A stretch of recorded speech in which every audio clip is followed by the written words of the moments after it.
if you are looking for a rainbows and butterflies video, this is not it.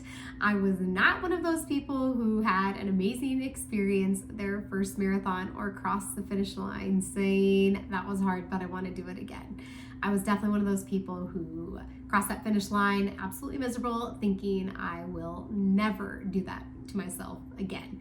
Ultimately, the reason I do this video, guys, is not to scare you, but in hopes that you do not have the same experience that I did. That's always my goal with these videos, is that you can learn so much more before you get to that first marathon training or marathon start line than what I did. How some people ask, well, would you go back and change that experience? And people will say, no, it made me who I am today. And as much as that's probably true, I think that my marathon experience and just running in general would have been a much more positive experience afterwards, and I wouldn't have taken such a big long break from the marathon, which is kind of sad. But I do think it's been able to help me as a coach, and ultimately just having an understanding of truly how difficult the marathon is and how difficult the training can be as well. So I promise, guys, at the end of this, I will share a video that I will lead you to with a much happier ending and a much more positive experience, because if you've watched enough of my videos, you guys know I absolutely love the marathon now, and I love coaching marathoners, especially first-time marathoners hold a special place in my heart. So it was not a simple process getting to the start line. I would say this is kind of the most basic that you guys can make sure that you don't make this mistake, but I should have known better. I ran Long Beach Marathon as my first marathon, so we had to drive across part of LA to get there. Traffic was absolutely terrible, as if you've ever driven there, you know this. It's pretty much always bad, but we got there very late. I was just with my mom, and I ended up jumping out of the car to run to the start line. Don't really remember how far it was, but the last thing that I wanted to be doing was running before my marathon. Luckily, I had the sense to kind of know once I got there that my time would not start until I started, went across the start line. So took a deep breath, really thought that through. I'm going to go to the bathroom. Let's get collected. Let's get my bearings. But ultimately, I was very late to my wave, and I didn't start until pretty much the very, very last end. There were stragglers going across the start line. So I was almost too late to even start the marathon. So recommendation to you, leave plenty of time, because it will bring down your stress level before the race as well. You want to have plenty of time to just feel calm and collected. Second one that I realized very much during and after the fact is that I was severely undertrained. I actually don't think I realized this until way later, mostly because I just didn't know what I didn't know at the time, and that I did follow a training plan, but it was only 3 days a week, and I kind of was okay with doing the bare minimum at the time. I don't think I realized that it would make a lot more sense to have a training plan where I'm actually running more, and I got in all my long runs, so I think I kind of thought that, I was ready more than anything. Thinking, as opposed to thinking I was undertrained, is that I just wasn't cut out for the marathon. And so if you are someone who is thinking that, that's not true. I truly believe that with the right training, anyone can have a good marathon experience. Number 3, I learned after the fact that you will feel amazing in the beginning and not at the end, which means you need to take that into account when you are starting your marathon. Now, you're gonna feel really, really good because you're coming off a taper, so you're gonna have really fresh legs. That is the point of the taper. So you should not be going out at your half marathon pace, or even faster than your marathon goal pace at the beginning of your marathon, because you're not going to be able to hold on to that at the end. Now, the truth is that even when you start conservatively in a marathon, like you should be starting slower than your goal marathon pace. The end is still going to be hard. It's 26 miles later. You cannot go into it thinking that it's going to be easy. It's just going to be a different kind of hard. Luckily, I've been able to experience that kind of hard where I actually do get faster at the end, and it feels absolutely empowering and amazing, as opposed to the opposite type of challenge where you are slogging to the end. You just want it to be over. It's the worst thing you've ever done, the worst feeling you've ever felt. You're absolutely miserable. Those are two very different things. So just know and remind yourself at the beginning of the marathon, yes, I feel great right now. That is not permission to go fast. You can run a marathon on minimal training, but it will not be fun. So I know you guys have probably all seen these videos that are like, I ran a marathon without any training, and they're, really bragging. And I just personally don't have a lot of respect for those stories. Being someone who's had a really crappy couple marathons in my 20s and now having really amazing experiences, it's like, why would you put yourself through that? So yeah, you can run a marathon, but that's a very different thing than actually going through the training really well, working really hard in the training, and feeling like it was a huge accomplishment because you did your best.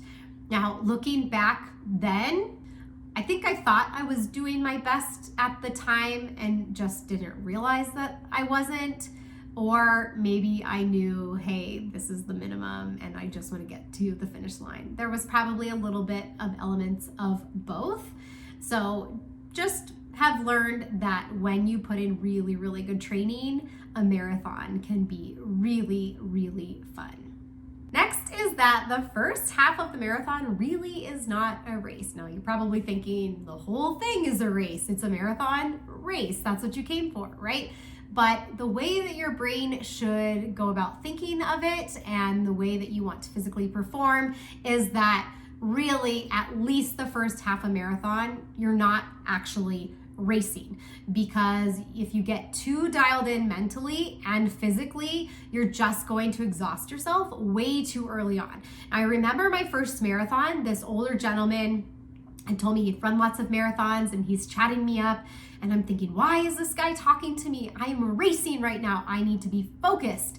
When in his experience, he knows that it's such a long way and that you should really at the beginning take the time to take in the surroundings, the experience, chat with people, take photos, enjoy the scenery, and just being excited about the opportunity that you have to take on the marathon. You have plenty of later miles to start turning this into a race, perhaps at the halfway point, perhaps at 16 miles, perhaps not till 20 miles.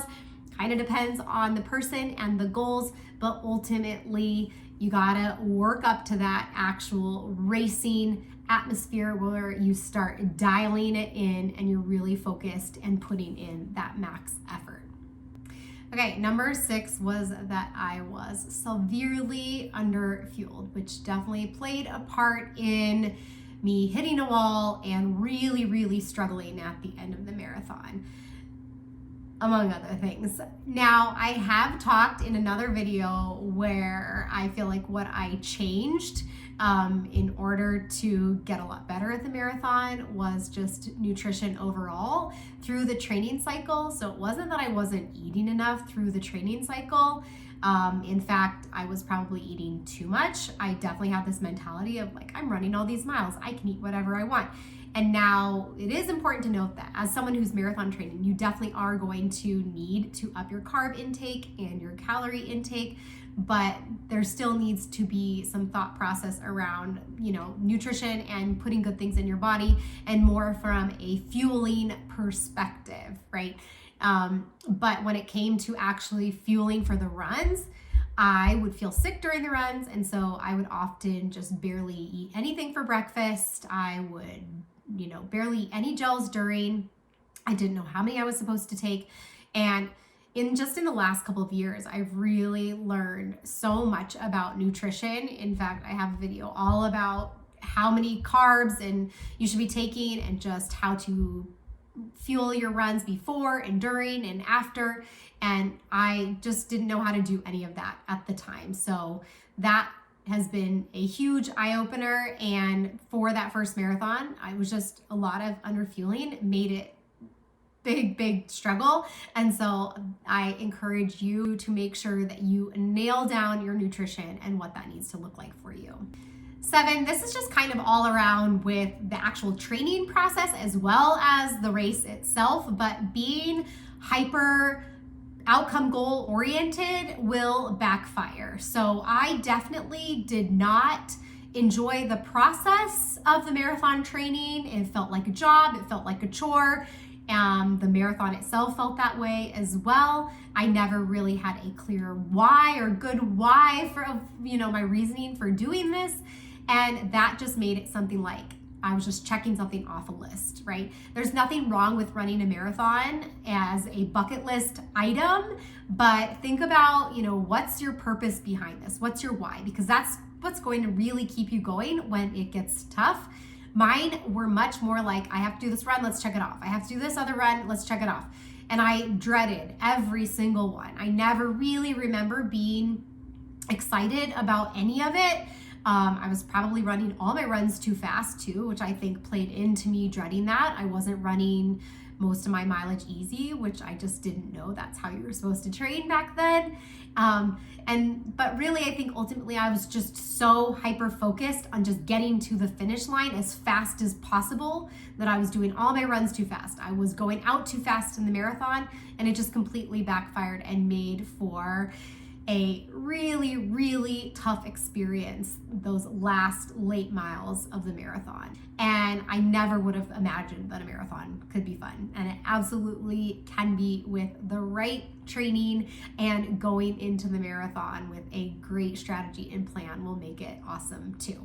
So to piggyback off of that for number 8 is that having the goal of just finishing would have served me so much better than having a time goal. And I work with a lot of runners who have a time goal in their mind for their first marathon, or they're already thinking about that BQ, even if they don't think it's going to happen this time. It's very much what they are focused on. And I cannot express the importance enough of really just enjoying the training, seeing what happens, seeing what you can do, having a great strategy going into the marathon so that you can have a good experience without being hyper focused on a certain time. That just finishing is a really, really good goal. And now you might be thinking to yourself, yeah, but most people finish. I've even heard you say, Jane, like 99% of people finish their marathons, but it's more the fact of how you frame going about the marathon. When you say, I'm really just focusing on finishing and doing my very best, whatever that looks like, whatever that time is for me on the day, I will be super, super happy. And then I can have a baseline and I'll know what a marathon is like. Because guys, until you've run a marathon, you just don't know what the experience is going to be like.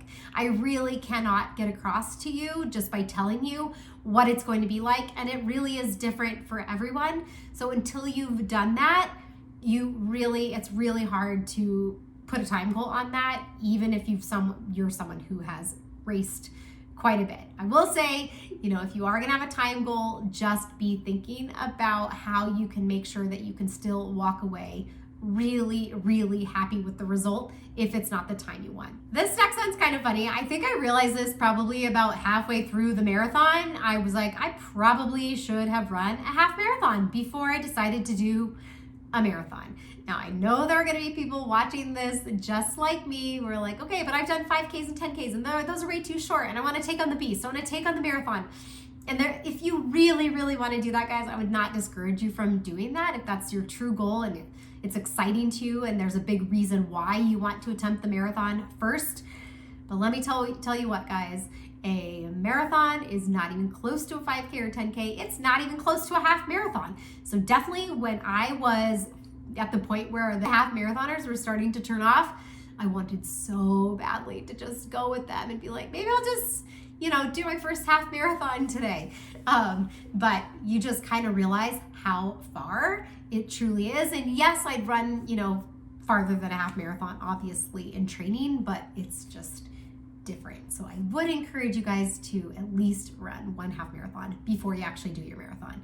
All right, guys, and the last one is positive, and I think everyone truly goes through this when they run their first marathon, is that when I did cross that finish line, I did realize that I was stronger than I had ever realized, and that was the most fun part and most exciting part of the marathon was getting the accomplishment. It did feel really, really good for me, especially because those last 8 miles were extremely tough. I hit that wall at like mile 18 and I had to will myself to the end. I mean, push through pain I've never had before.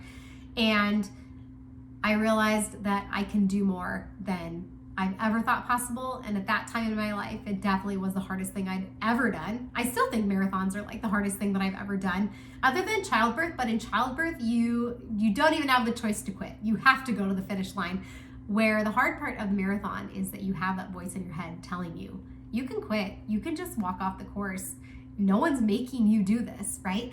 And you learn to mentally overcome those challenges, and that was a really, really big deal for me. So ending on a positive note of that, I did learn that lesson, and I do think it served me well going forward in other obstacles in my life, but you really do learn a lot about yourself in the process.